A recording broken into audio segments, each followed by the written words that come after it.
पांडे आ इहे बा खबर के खास सेगमेंट हे छठी मैया महापर्व के लेके हम आगल बानी रउआ सबके सामने। बहुत बहुत स्वागत बा आप सबके। बिहार आ पूर्वांचल के लोगन खातिर छठ सिर्फ एगो पर्व ना, पूजा ना, बल्कि एगो महा उत्सव होला। उल्लास उमंग से भरल ई महापर्व लोक आस्था के सबसे बड़का पर्व मानल जाला, जेमे अपना माटी के सुगंध, अपना संस्कृति के रंग आ परंपरा के निर्वहन कइल जाला। सूर्य के उपासना के सबसे बड़े त्योहार में उदयमान आ अस्ताचलगामी दोनों समय भगवान दीनानाथ के पूजल जाला, जेकरा खातिर व्रती के कठिन तप आ व्रत से गुजरे के पड़ेला। छठ महापर्व की ई खास कार्यक्रम में आज हम रउआ सभी के दिखाएं छठ के महत्व आ साथे छठी मैया के भक्ति से भरल गीत। जमुना खातिर हमने संगे मौजूद बानी लोक गायिका पूजा सिंह राजपूत जी, हारमोनियम पर गायक पुष्कर सिन्हा जी, तबला पर पीके झा आ साथे मौजूद बाड़ी आचार्य रितु सिंह जी। जे रउआ लोग के बताएं कि कैसे होला छठ महापर्व आ का बा छठ के महत्व।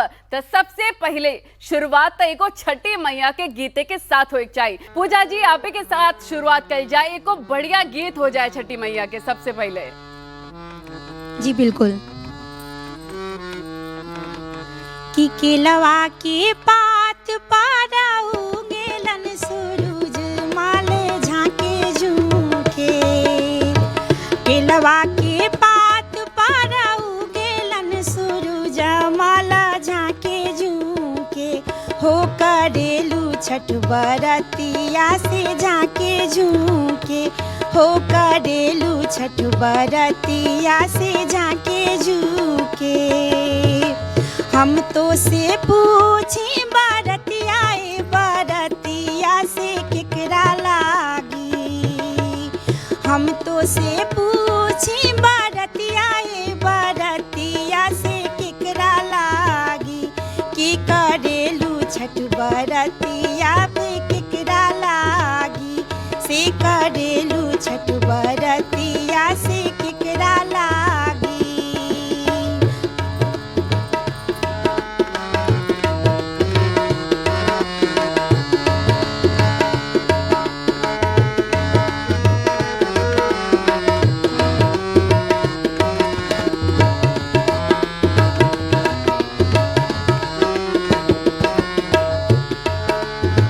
हमरो जे बेटावा को मनाइसन बेटावा से उनके लागी, हमरो जे बेटावा का मनाइसन बेटावा से उनके लागी, हो करेनी छठ बरतिया से उनके लागी, हो करेनी छठ बरतिया से उनके लागी, कि हो करेनी छठ बरतिया से उनके लागी।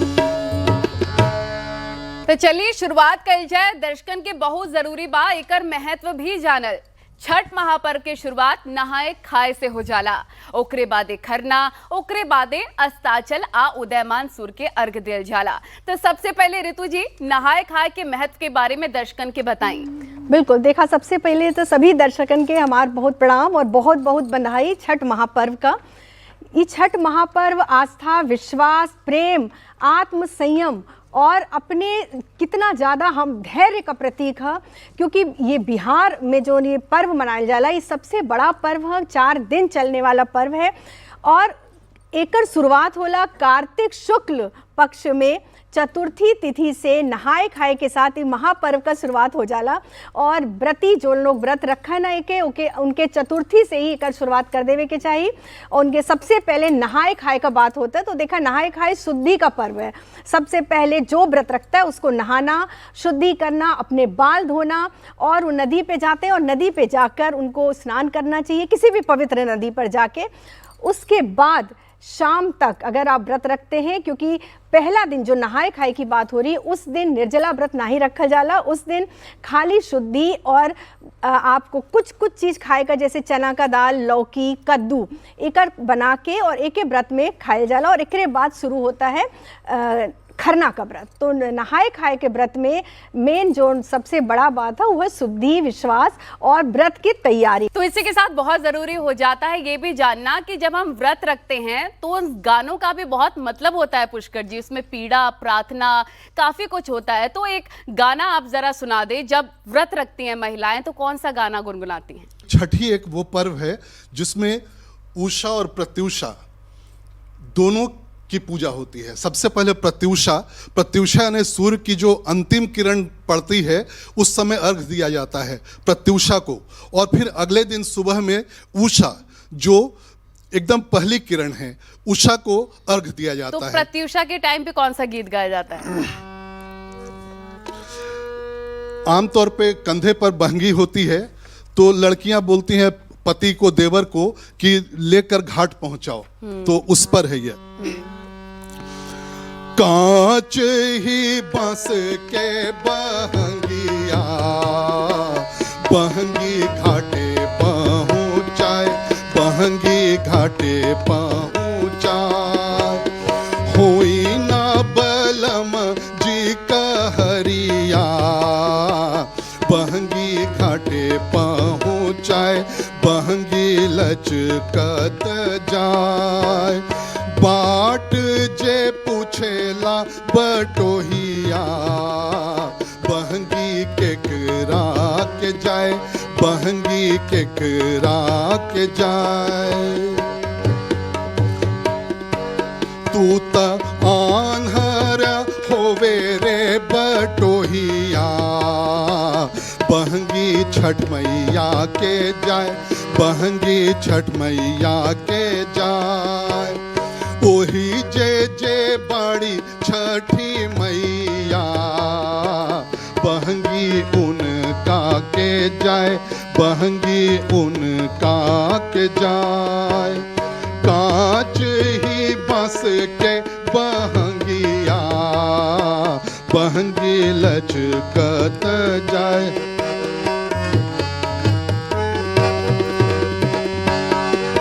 कांच ही बांस के बहंगिया, बहंगी लचकत जाए, बहंगी लचकत जाए। बहुत खूब आपने गाया, यानी कि बहंगी को हमें संभाल कर रखना है, बहंगी लचकती चली जा रही है, उसको संभाल कर ही घाट पर चले, इसका ये अर्थात होता है। खरना के छठ के प्रमुख पूजा मानल जाला और खरना पूजा के बाद से व्रती परना तक निर्जला रहेली। तो खरना के पूजा के विधि विधान के बारे में तनी विस्तार से बताएं पूजा जी। हाँ देखा, सबसे पहले तो नहाए खाए का पूजा हो गई, फिर खरना दूसरे दिन जो पंचमी को करते हैं और खरना में पूरा दिन निर्जल रखते हैं। शाम को जो व्रती होते हैं वो माँ छठी की पूजा करते हैं, शाम को मंडप बनाते हैं अपने घर में। उसमें सबसे जो महत्वपूर्ण चीज़ है इस व्रत में, छठ के महापर्व में, कि शुद्धता, सफाई का बहुत ध्यान रखना है, पवित्रता का ध्यान रखना है। तो खरना के दिन नया चूल्हा लियावल जाला घर में। अगर आपके पास कोई वैसा चूल्हा है, आजकल तो देखो गैस चूल्हा लग रहा है, खुद भी बनावल जाला, खुद मिट्टी का चूल्हा बनावल जाला और मिट्टी का बर्तन, चांदी का बर्तन, इनमें बहुत ध्यान रखे के चाहिए कि जौन बर्तन में तामसिक खाना अगर आपके यहाँ पकत है तो वो बर्तन बिल्कुल यूज नहीं करे के है। बिल्कुल नया चूल्हा लावे के, नया बर्तन, और खाए का विशेष वस्तु गन्ने का रस और खीर बनावल जाला, जेके रसिया कहल जाला। और जौन व्रती, जौन जिनके व्रत रहे के है निर्जला, उनके रसिया और रोटी का प्रसाद सबसे पहले माई के चढ़ावल जाला। 6 जगह माई के टीका लगावल जाला इनमें, और 6 जगह माई के प्रसाद चढ़ावल जाला। सबके घरे का देखा अलग अलग परंपरा होला। जिनकर सास देवनी, ई व्रत 2 तरीके से करल जाला। एक में तोहार सास देवनी, दूसरा व्रत मन्नत, कोनो मन्नत अगर आप मान ले हैं तो वो मन्नत के पूरा होए पे ये व्रत करब बहुत जरूरी होला। तो खरना व्रत में खास तौर से जो सबसे विशेष बात है कि आपके घर में जोन परंपरा चलल आवत है, जोन पूजा विधि, ओकर पालन करन बहुत बहुत आवश्यक है। क्योंकि यही पौराणिक कथा भी ये कहला कि माता सीता, द्रौपदी सब ने हुए परंपरा का पालन करा। इनमें सूर्य का पूजा का महत्व एक खातिर बहुत है, क्योंकि कहल जाला कि छठी मैया सूर्य भगवान का बहन है। और एक कथा है कि सृष्टि का जोन प्रकृति का छठा अंश, ओसे माँ छठी मैया का जन्म भैल है।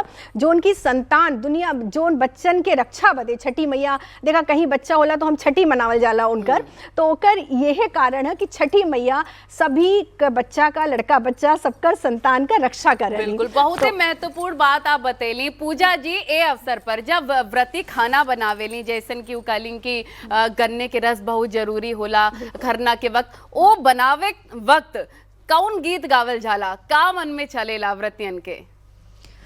देखी छठ के तो मतलब ऐसन पर्व छठ ऐसन होला कि जब छठ आवेला मतलब कार्तिक जब चढ़ेला तो ऐसे लागेला कि भाई गांव चलल जाओ। हमनी के तो बिहारी मतलब हम बिहारी हई तो हमरा लागेला कि भाई गांव चलल जाओ, सब कुछ छोड़ के लागेला कि गांव चलल जाओ। तो सबसे पहले उहे गाना याद आवेला कि केला बाजी फरेला घवद से ऊपर सुगा मेरा सुगा मडरा, एकदम तो हो जाए। सबसे प्यारा गीत और म्यूजिक लागेला कि मतलब सुनाई देता रो के बुलावता गाँव रहो, रोंगटा खड़े हो जाला। ऐसन गाना बा, ये बहुत ही महत्वपूर्ण गीत बा छठ पर। बिल्कुल। तो चलिए हम सुनाते हैं एकदम। केरावा जे फरेला घवद से ओह पर सुगा मेरा, ओह पर सुगा मेरा। केरावा जे फरेला घवद से ओह पर सुगा मेरा, ओह पर सुगा मेरा। खबरे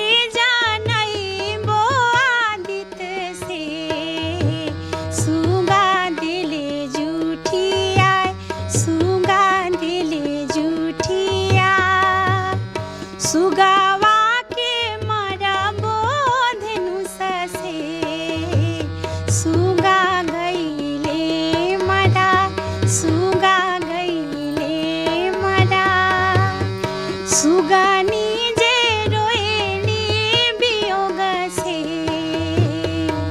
ओ सुगानी जे रोएली वियोग से आदित्य होइना सहाय, आदित्य होइना सहाय। बिल्कुल, बहुत ही महत्वपूर्ण गीत आप गईली कि जुठार देलस बा सुगवा फल के, तो ओकरे बादे का होला, ये पूरा कहानी बा ये गीत में। तो ऋतु जी, छठ महापर्व दिवाली के 6 दिन बाद ही काहे मनावल जाला, एकरा पीछे कौनो विशेष मान्यता जरूर हुई, बताई दर्शकन देखा के। सबसे बात है कि दिवाली बीतले के बाद से ही छठी मैया का आगमन का तैयारी हो जाला। उत्साह उल्लास खुशी हर्षोल्लास का पर्व और ये मीठा मीठा गीत शुरू हो जाला सबके बिहार में सबके घर में। और जोन पौराणिक कथा है जोन शास्त्र में वर्णित है, देखिए बिहार में, झारखंड में, नेपाल में, पूर्वी उत्तर प्रदेश में हर जगह मनावल हर जाला। जगह मनावल जाला। और ये जोन कथा है कुल शास्त्रों में जोन वर्णित है, उस सब छठी के भैल षष्ठी तिथि कार्तिक शुक्ल पक्ष का षष्ठी तिथि के। और माई हम छठी मैया का पूजा करल जाने, क्योंकि अब ही हम बतौली कि प्रकृति के छठा अंश से इन छठी मैया का उत्पत्ति भैल, यही से ये छठी का त्योहार छठ के मनावल जाला। और जोन जोन कथा जब राजा प्रियव्रत जोन व्रत कैले रहना, माता सीता द्रौपदी वो छठी वाले दिन षष्ठी वाले दिन कैले रहना, इसे इस व्रत का जोन विधान है वो छठ के दिन है। इसे कार्तिक शुक्ल पक्ष के मेन जो मुख्य त्योहार वो छठी है, बाकी अगर शुरुआत तो चतुर्थी से हो जाला। तो पुष्कर जी, अगला सवाल हमार आप ही से बा, काहे कि हमने जैसे लोग बानी कबो व्रत नहीं खे रख ले छठ के, कई लोग रखे चाहत बाड़े, उस शहर में बाड़े, नौकरी करत बाड़े, जे पहले बेर रखेला छठ, ओकर मन के आस्था जरूर पूरा होए, ओकरे खातिर एको गीत बा पहिले पहिले, वो जरूर सुनाई। पहिले पहिले हम कईने छठ मैया बरत तोहार, छठ मैया बरत तोहार। करी हा क्षमा छठी मैया, भूल चुक गलती हमार, भूल चुक गलती हमार। गोदी के बालक वाके दीहा, छठी मैया ममता दुलार, छठी मैया ममता दुलार। पिया के सनहिया बनैहा, मैया दिय सुख सार, मैया दिह सुख सार। नरियर केलवा घउदवा सा साजल नदिया किनार, साजल नदिया किनार। सुन हो अरज छठी मैया, बढ़े कुल परिवार, बढ़े कुल परिवार। घाट सजवनी मनोहर, घाट सजवनी मनोहर। मैया तोर भगती अपार, मैया तोर भगती अपार। लीहियरग छठी मैया, दीही आशीष हजार, दीही आशीष हजार, दीही आशीष हजार, दीही आशीष हजार, दीही आशीष हजार। ससुरा में मांगिले अन धन सोनवा, नैहर सहोदर जेठ भाई। दीनानाथ दर्शन दीना अपान, दीनानाथ दर्शन दीना अपान, दर्शन दीना अपान, दीनानाथ दर्शन दीना अपान। घोड़वा चढ़न को बेटा मांगिला, घोड़वा चढ़न को बेटा मांगिला। गुड़वा दबन को पुतोह, दीनानाथ दर्शन दीना अपान।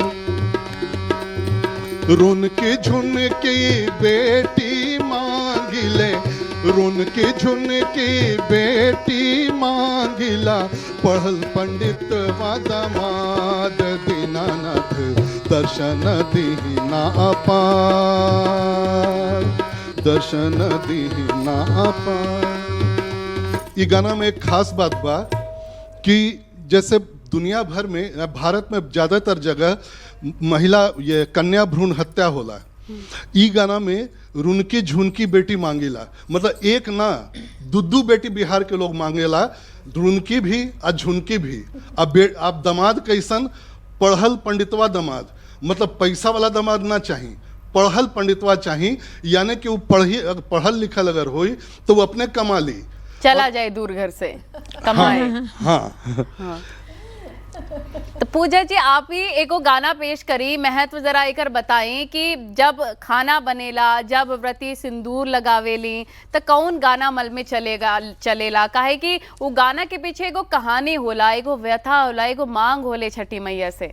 देखिए जब पानी में खड़ा होके तिवही जब आदित्य देव के ध्यान लगावेली तो उनका मन में जौन गीत आवेला, आज जौन हमनी के देख के गायक जौन हमनी के बानी सन गावे नहीं सन।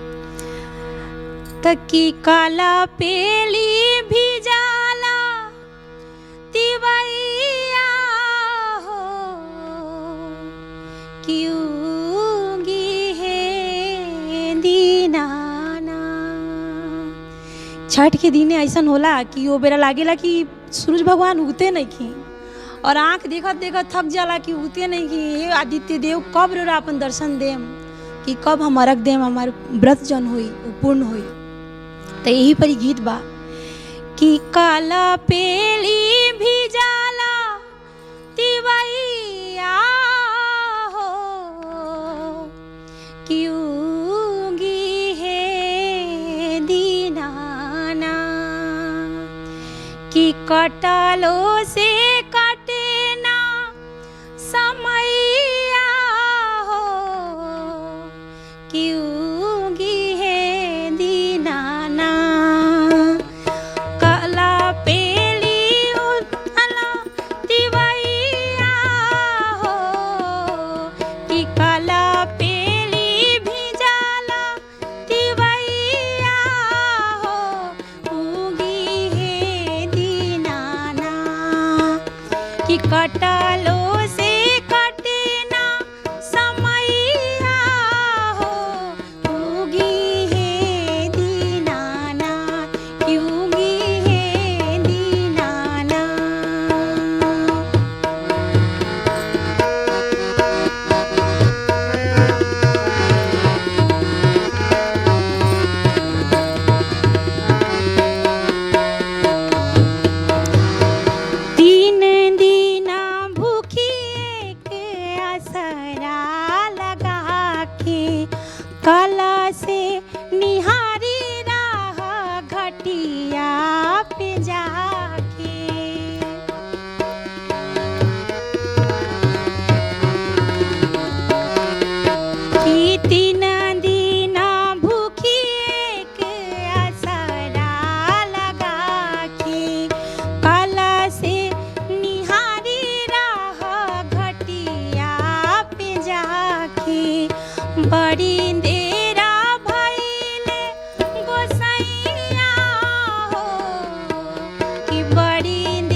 व्रत में जोड़ा के बहुत महत्व होला। जोड़ा यानी कि पति पत्नी के साथ घाट पे जाके पूजा अर्चना के बहुत महत्व होला। ई पर 2 लाइन सुना दी। जी बिल्कुल। कि जोड़े जोड़े सुपावा,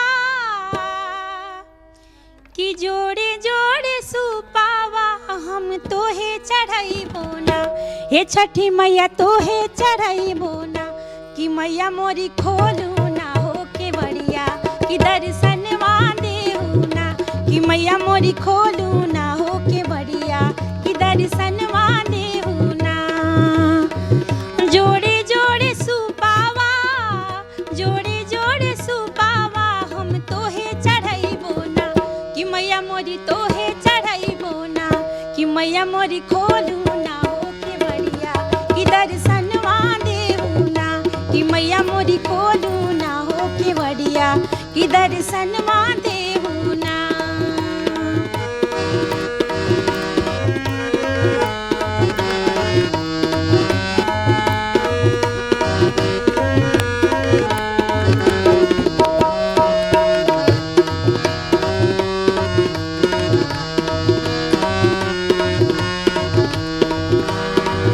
डाला भर ठेकुआ, डाला भर ठेकुआ हम तोहे चढ़ाई बोना, हे छठी मैया तोहे चढ़ाई बोना, कि मैया मोर खोलू ना हो के बढ़िया, कि दर्शनवा देहू ना, कि मैया मोरी खोलू ना हो के बढ़िया, कि दर्शनवा देहू ना।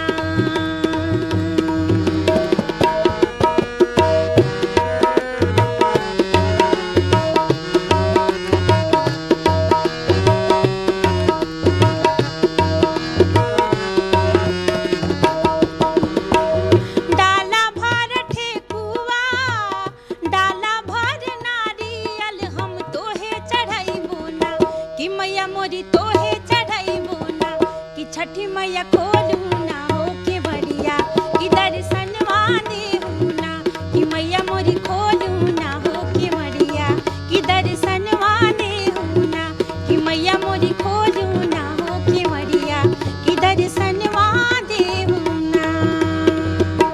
तो ये खास कार्यक्रम के जेकर नाम रहल छठ महापर्व एक खूबसूरत बनावे खातिर लोक गायिका पूजा सिंह राजपूत जी के बहुत बहुत शुक्रिया। साथ ही हारमोनियम पर गायक पुष्कर सिन्हा जी आपके भी बहुत बहुत शुक्रिया।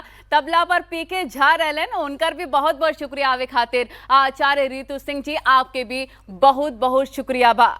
तो छठ खाली एगो पर्व नहीं खे, ये आत्मा की पवित्रता और प्रकृति के प्रति आभार जतावे के एगो खास उत्सव होला।